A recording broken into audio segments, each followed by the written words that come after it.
بسم اللہ الرحمن الرحیم۔ السلام علیکم۔ اس پاک خاتون کے پاس اللہ کا فرشتہ آیا اور کہا، اے کنواری مریم، اللہ تمہیں ایک نیک اولاد عطا کرنا چاہتا ہے۔ خاتون نے کہا، یہ کیسے ممکن ہے جبکہ مجھے کسی مرد نے چھوا تک نہیں۔ فرشتے نے کہا، ایسا کرنا تیرے رب کے لیے بہت آسان ہے۔ وہ نیک اور پارسا خاتون تھیں جو قیامت تک کے لیے پاک دامنی کی مثال بن گئیں۔ وہ خاتون جنہیں اللہ نے اپنے زمانے کی تمام عورتوں پر برتری عطا فرمائی۔ حضرت بی بی مریم علیہ السلام کے والد کا نام عمران اور والدہ کا نام حنہ تھا۔ حضرت عمران حضرت سلیمان علیہ السلام کی اولاد میں سے تھے اور ان کی اہلیہ حنہ داؤد علیہ السلام کی اولاد مبارکہ میں سے تھیں۔ حضرت عمران بنی اسرائیل میں بڑے عابد، زاہد اور عالم تھے، اس لیے مسجد اقصیٰ کی امامت لوگوں نے آپ کے سپرد کی ہوئی تھی۔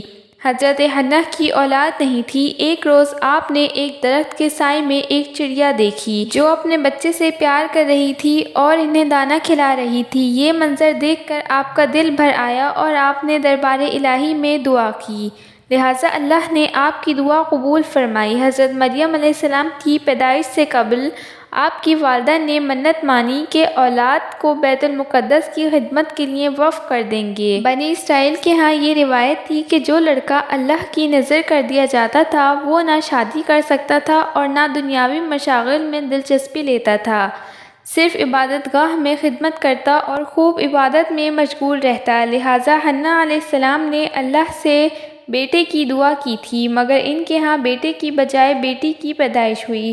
حضرت حنہ نے لڑکی کا نام مریم رکھا۔ عبرانی زبان میں مریم کے معنی خادم کے ہیں۔ چونکہ آپ مسجد اقصیٰ کے لیے وقف کر دی گئی تھیں، اس لیے یہ نام موزوں سمجھا گیا۔ حضرت مریم کی ولادت سے قبل آپ کے والد وفات پا گئے، اس لیے حنہ علیہ السلام نے آپ کو کپڑے میں لپیٹ کر بیت المقدس کے علماء کے سامنے پیش کر دیا کہ وہ انہیں اپنی کفالت میں لے لیں۔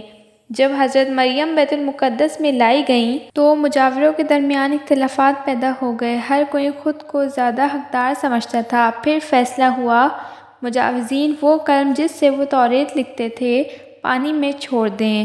جس کا قلم پانی کے بہاؤ میں بہنے لگا الٹا بہے گا، وہ مریم کی کفالت کا حقدار ہوگا۔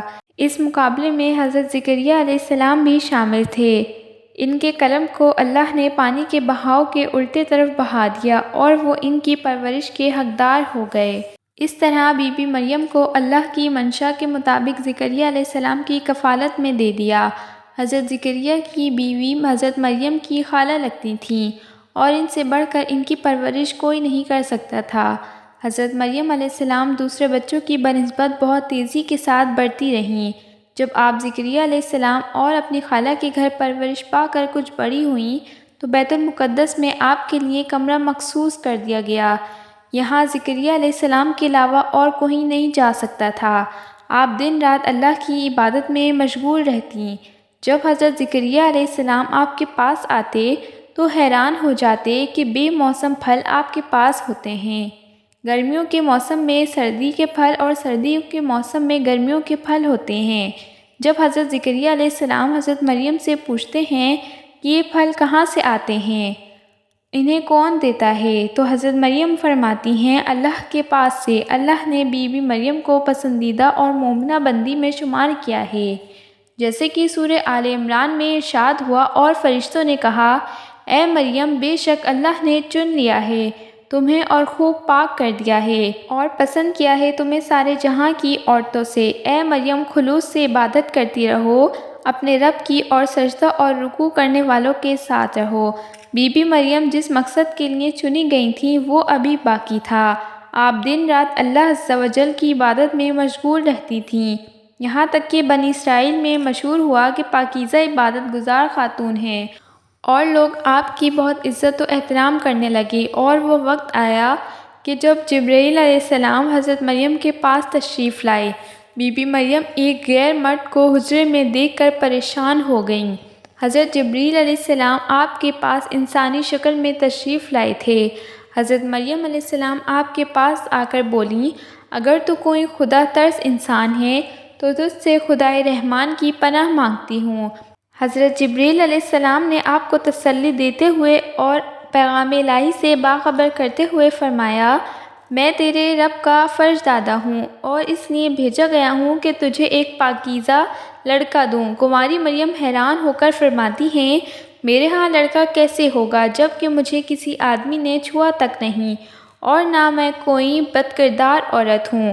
حضرت جبرائیل علیہ السلام نے کہا، ایسا ہی ہوگا، تیرا رب فرماتا ہے کہ ایسا کرنا میرے لیے بہت آسان ہے، اور ہم ایسا اس لیے کریں گے کہ اس لڑکے کو لوگوں کے لیے نشانی بنائیں اور اپنی طرف سے ایک رحمت، اور یہ کام ہو کر رہنا ہے۔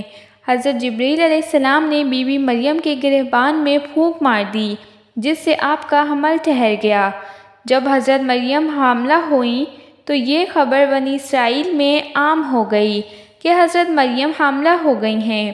اس پر بہت سے لوگوں نے زکریا علیہ السلام کے گھر آنا جانا بند کر دیا اور آپ پر الزام اور بہتان لگانے لگے۔ حضرت مریم علیہ السلام بیت المقدس سے نکل گئیں اور دور ایک مقام پر جا کر ٹھہریں۔ آپ اس مقام پر تنہا رہ رہی تھیں کہ ایک دن آپ کو شدید درد شروع ہو گیا۔ آپ نے ایک درخت کا سہارا لیا اور تنے کو پکڑ کر نیچے بیٹھ گئیں۔ آپ جس درخت کے پاس بیٹھی تھیں وہ خشک درخت تھا۔ جب آپ اس درخت کو ہلاتیں تو وہ درخت سبزہ ہو کر پھل دینے لگتا۔ حضرت مریم علیہ السلام درد سے بے چین تھیں، بدنامی کا خیال تھا۔ آخر گھبرا کر کہنے لگیں کہ کاش میں پہلے مر گئی ہوتی اور پھولی بسی ہو گئی ہوتی۔ اس مشکل وقت میں اللہ نے حضرت مریم علیہ السلام کے قدموں کے قریب نہر جاری کر دی اور ندا آئی کہ پانی پیو اور کھجور کھاؤ تاکہ جسم کو تقویت پہنچے، پھر اپنی اولاد کو دیکھ کر آنکھوں کو ٹھنڈک پہنچاؤ۔ اسی عالم میں حضرت عیسیٰ علیہ السلام کی پیدائش ہوئی۔